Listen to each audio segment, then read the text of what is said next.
New apartment. David Everson had just finished eating a small TV dinner and was preparing himself for bed. He was trying to get used to his new apartment, because it was his first time living alone. It was sad that, at the age of 32, he was just moving out of his parents' basement. Now, he could have all the fun he wanted without any complaints. David undressed down to his t-shirt and boxers. It was a little past midnight. He'd spent the whole day moving his things into the apartment. David lay down in his cozy bed. Just when he had laid his head on the pillow, he started hearing faint voices. The sound seemed to be coming from the floor above him. It sounded like a man and a woman. At first they were talking softly, but then it got louder and louder. They seemed to be arguing with each other. David had to get up for work the next morning and he needed all the sleep he could get. He put the pillow over his head and tried to block out the noise, but the voices seemed to seep through. Finally, when the voices began screaming, David couldn't take it anymore. He got out of bed, fetched a broom from the kitchen and banged the tip of it against the ceiling. That didn't stop the voices. "Stop yelling," he cried. "Some people have to work in the morning." Suddenly, the voices stopped. Just like that.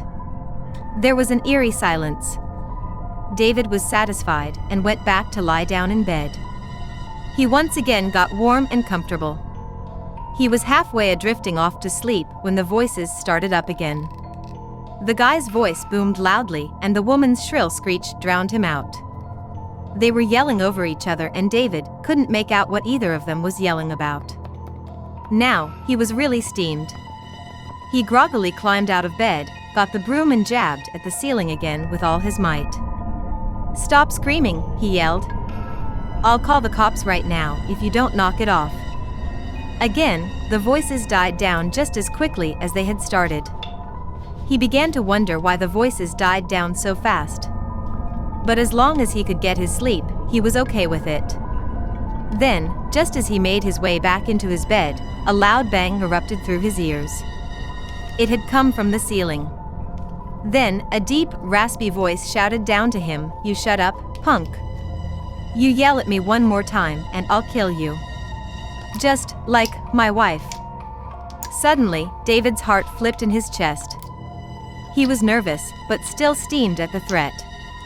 He grabbed the phone on his bedside table and called the apartment manager to file a complaint. The phone was answered after the third ring. "Hello," said the tired voice at the end of the line. "Hello, sir," said David. "I'm sorry for calling you so late at night, but I've got a complaint."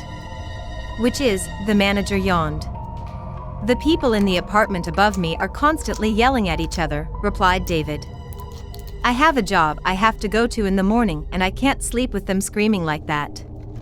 "Tell me your apartment number and I'll send someone over immediately," the manager replied.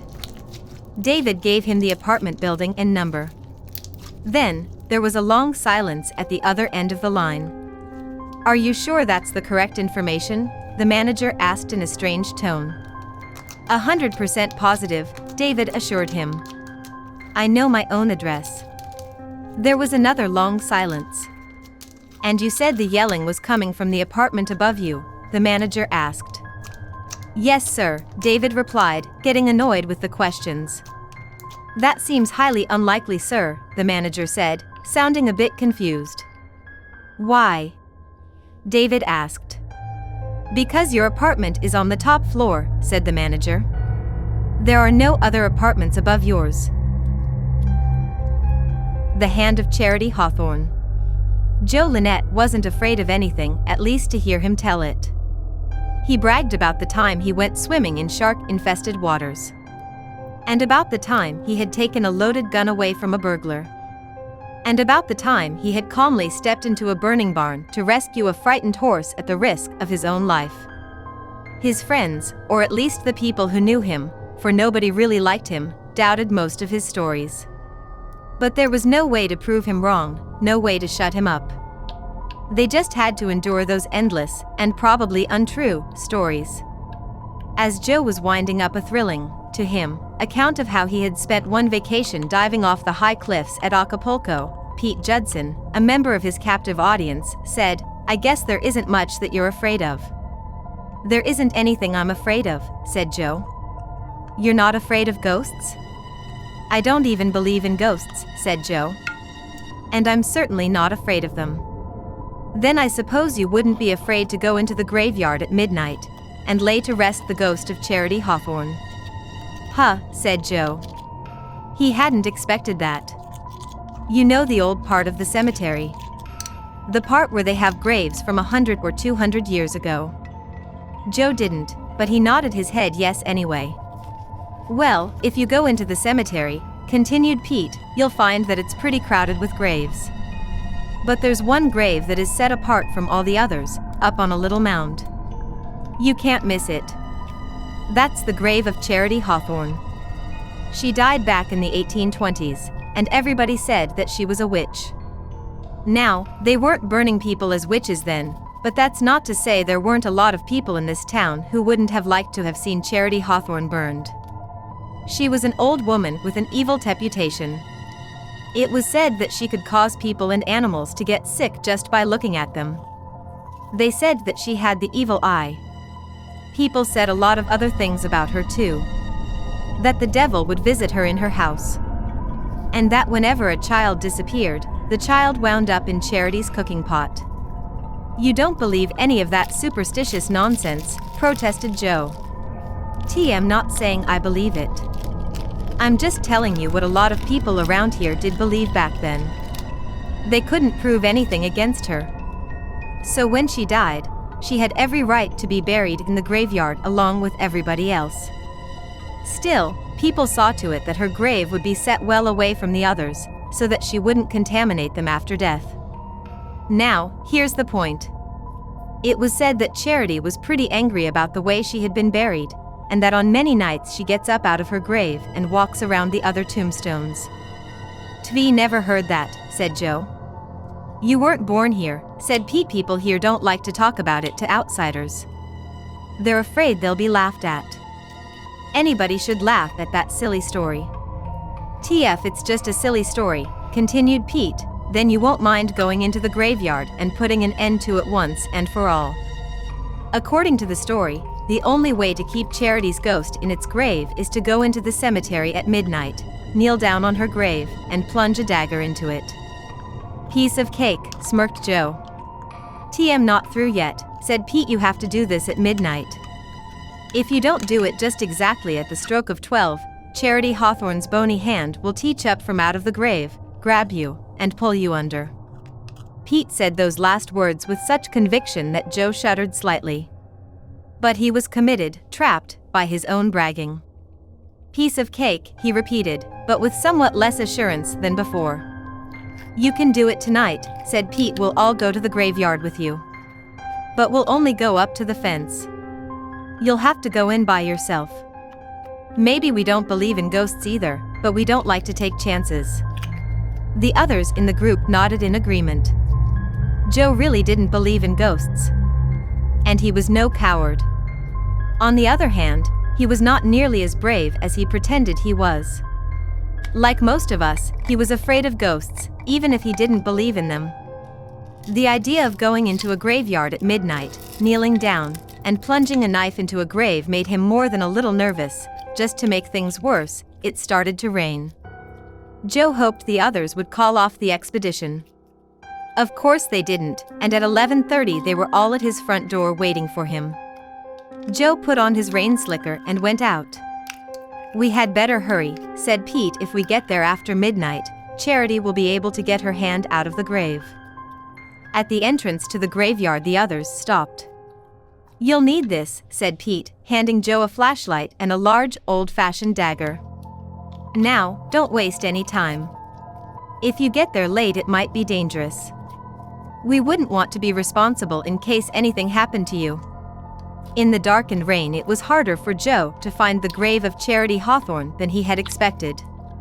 And by the time he spotted the one grave that was set apart from the others he could already hear the church clock striking midnight. He rushed to the grave, fell to his knees, and plunged the dagger into the wet earth just as the final stroke of midnight died away. "Thank God I was in time," he thought. Now I had better get out of here. He tried to rise but found that something was pulling at him, holding him on the grave. It's the hand of Charity Hawthorne, he thought with horror. Outside the graveyard, Pete and the others were having a good laugh. Of course, there had never been a ghost or a Charity Hawthorne. Pete had just made the story up because he was sick of all of Joe's bragging. When Joe returned and they told him about the joke, everyone would have a good laugh. But Joe didn't return, and after about half an hour they began to wonder what had happened. So they went into the graveyard to look for Joe. He was still there, right on top of the grave where he had knelt. He was dead. In his haste, Joe had plunged the dagger right through the bottom of his rain slicker, so when he tried to get up, it seemed as if someone were pulling him back down to the ground. Poor Joe had died of fright. Valentine Message. Stephanie was a normal, happy teenager who was very popular in school. She was the prettiest girl in the 11th grade, and every guy wanted to date her. However, at the age of 16, Stephanie had no experience with boys. She felt that she just wasn't ready to have a boyfriend and hadn't even experienced her first kiss. One day, at the start of February, Stephanie was checking her Facebook account when she received a message from somebody she didn't know. It was a user who went by the name of Who Am I, and he had no photos of himself on his profile, just a picture of a red rose next to a heart-shaped box of chocolates.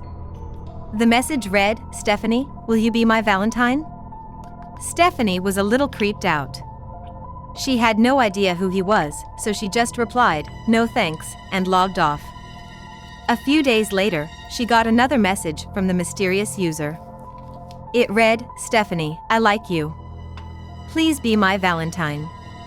Stephanie decided that the best thing to do was not reply.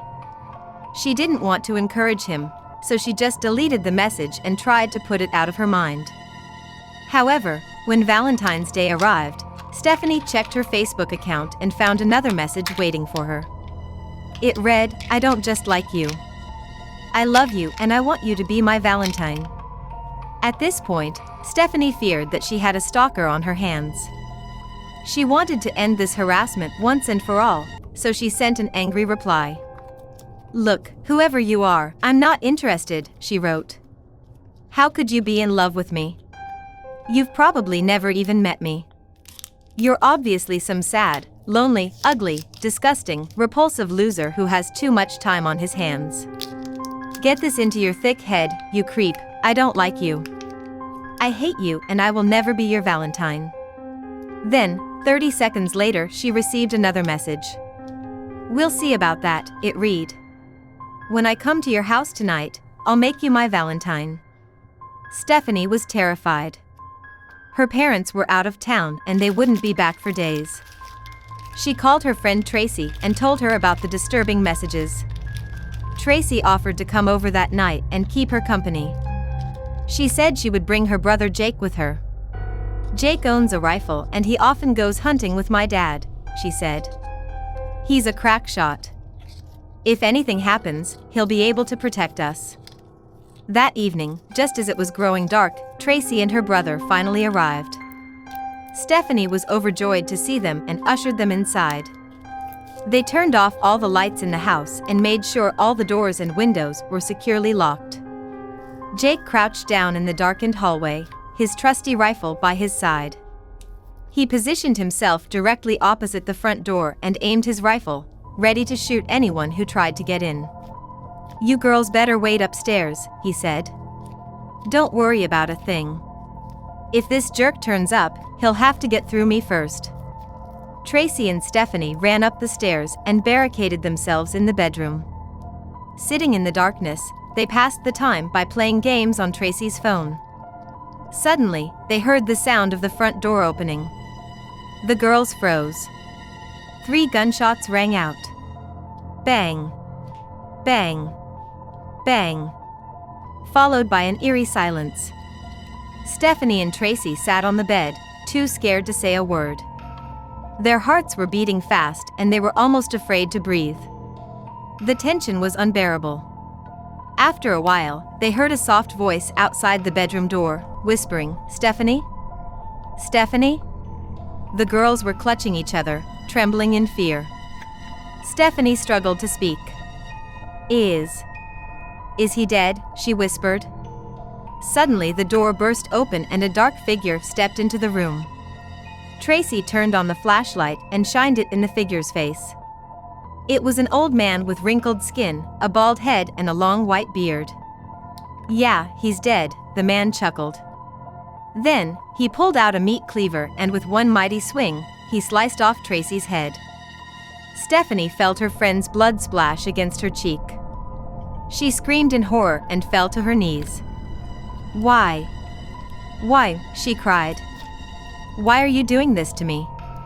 The man raised the cleaver above his head again and brought it crashing down, splitting Stephanie's head in two. "Because you're my Valentine," he replied. "Madeline. You have probably heard of me. I'm Tamara Johnson, the most popular girl in our school. Everybody loves me. Well, at least they used to love me. This is my story. School was almost over, thank God, and I was anxious to get to cheerleading practice. My friends, Maxwell, Tiana, Veronica, and Betty were waiting for me on the football field. As soon as the bell rang, I jumped out of my seat and hurried towards my locker. Just as I was taking out my sports bag, I caught sight of Madeline Wilson running down the hall. Madeline was a total dork. She wore thick glasses, her face was covered in acne, and her personal hygiene left a lot to be desired. Her appearance wasn't her only problem. Her fashion sense was terrible. She was socially awkward and often talked to herself. Of course, she had no friends. As she passed me, I noticed she was carrying a tin of red paint in her hand. Suddenly, she slipped and the tin of paint went flying out of her hand. Everything seemed to go in slow motion. I watched in horror as the paint spilled all over me, covering me from head to toe in red. My new pink pastel tube dress was ruined. I screamed and Madeline cowered in fear. "I'm so sorry," she said in a whisper. I couldn't contain my anger. "You clumsy little bitch," I shouted. I grabbed her by the arm and dragged her out to the football field. Then, I called my friends on the cheerleading squad over and they gathered around her, wondering what was wrong. "Look what this clumsy little bitch did to me," I yelled. "She needs to be taught a lesson." We all crowded around her and began punching and kicking her. Madeline didn't fight back. She just collapsed in a heap on the ground. When we were finished, she had bruises all over her body. She was curled up into a ball, clutching her knees to her chest and crying helplessly. As we stared down at her, she started coughing up blood. Then, before we knew what was happening, she opened her mouth wide and threw up all over Veronica's shoes. "You! Gross!" Veronica screamed. Furious, she drew back and kicked Madeline in the side of her head as hard as she could. Madeline didn't move. Her eyes were closed. Ebony bent down and shook her. "I think she's dead," she said, her voice shaking. Ebony checked Madeline's pulse. There was no heartbeat. She wasn't breathing. I felt like someone had just punched me in the stomach. "We killed Madeline," I cried. "OMG. What have we done?" "Stop freaking out," said Veronica. "We have to get rid of the body before someone sees her." Together, we dragged Madeline off the football field and hid her body in an abandoned farmhouse near the school. "Don't tell anyone about this," I warned. "If anyone asks, we never saw Madeline today." The other members of the cheerleading squad agreed, and we all joined hands, swearing we would keep our secret. That evening, Veronica was sitting in front of the mirror in her bedroom, putting her makeup on. Her boyfriend was taking her out on a date and she wanted to look her best. As she was applying her mascara, she heard footsteps behind her. Assuming it was her younger brother, she yelled, "Get out of my room, Tyler. Mom told you not to bother me." The footsteps got closer and when she looked in the mirror, she saw a black figure with red eyes standing behind her. Before she had a chance to react, Veronica felt an axe splitting her head in two, and everything went black. Minutes later, Ebony was in her bathroom, taking a shower. She rubbed strawberry-scented shampoo through her dark brown hair. It felt so good. As she was washing her dark brown hair, she heard someone knocking on the bathroom door. "Don't come in," she yelled. "I'm in the shower." She heard the door open and footsteps echoed on the tiled floor. Ebony turned around and saw a black figure with glowing red eyes standing there. She began to scream, but the figure grabbed her throat and squeezed it really tight until she couldn't breathe. Her lifeless body crumpled to the bottom of the shower. Not long after that, I was lying in my bathtub, trying to text my friends. I was wondering why they weren't replying when I heard a loud knock at the door. "I'm in the tub," I yelled. The knocking got louder and more menacing. "Stop it," I yelled. A dark figure broke down the door. It had red glowing eyes. It walked towards me. "No," I screamed. "No." The figure reached out, grabbed me by the hair and shoved my head underwater.